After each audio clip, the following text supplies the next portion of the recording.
শুনছো?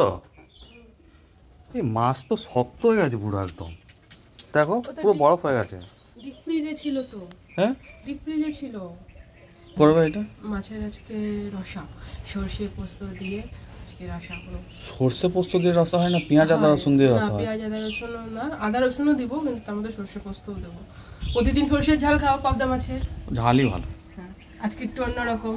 তুমি তো সেদিন বলছিলে প্রতিদিন সর্ষের ঝাল খাই, তো একটু অন্যরকম করতে। অন্যরকম করবো। চলুন।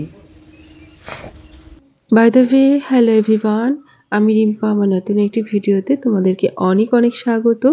তো চলো, এই পাবদা মাছের একটা নতুন রেসিপি আজকে তোমাদের জন্য শেয়ার করি। শুনলেই তো তিনি নাকি পাবদার ঝাল ছাড়া আর কিছুই খেতে পছন্দ করেন না, বাট আমি ঠিক করেছি আজকে নতুনভাবে পাবদা মাছটা রান্না করব। তার জন্য এখানে মাছটাকে ভেজে নিচ্ছি, আর এখানে একটা মশলা করে নিচ্ছি। সর্ষে, পোস্ত, শুকনো লঙ্কা, জিরে গুঁড়ো আর 2 কোয়া রসুন, এটা দিয়ে একটা পেস্ট বানিয়ে নেব। আর এখানে করব কি, তেলের মধ্যে একটু কালো জিরে আর পেঁয়াজ কুচি ফোড়ন দিয়ে তাতে ওই মশলাটা দিয়ে দেব। মশলাটা দিয়ে একটু ভালোভাবে তেল ছাড়বে। তারপরে তার মধ্যে নুন, হলুদ দিয়ে দিচ্ছি একটু, আর একটু কাশ্মীরি লঙ্কার গুঁড়ো। এবার একটু গরম জল দিয়ে দিলাম এতে, তাতে টেস্টটা আরও বেটার হয়।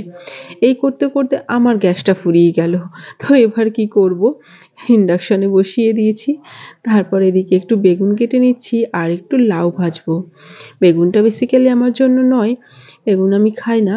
তারপরে দেখো এখানে মাছের ঝালটা হয়ে গেল কথা বলতে বলতে। আর এখানে করব হচ্ছে লাউ ভাজা, যেটা আমার ভীষণ প্রিয়।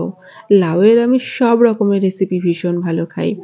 কিছুই না, জাস্ট কালো জিরে একটু ফোড়ন দিয়ে তাতে লাউটা দিয়ে একটু ভাজা ভাজা করে একটু কাঁচা লঙ্কা আর হচ্ছে একটু নুন হলুদ দিয়ে দিতে হবে। ব্যাস হয়ে গেল।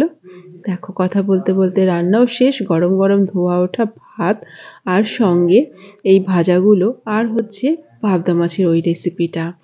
জাস্ট আজকের দুপুরের রান্নাটা যা করেছি জমে গেল। চলো টাটা।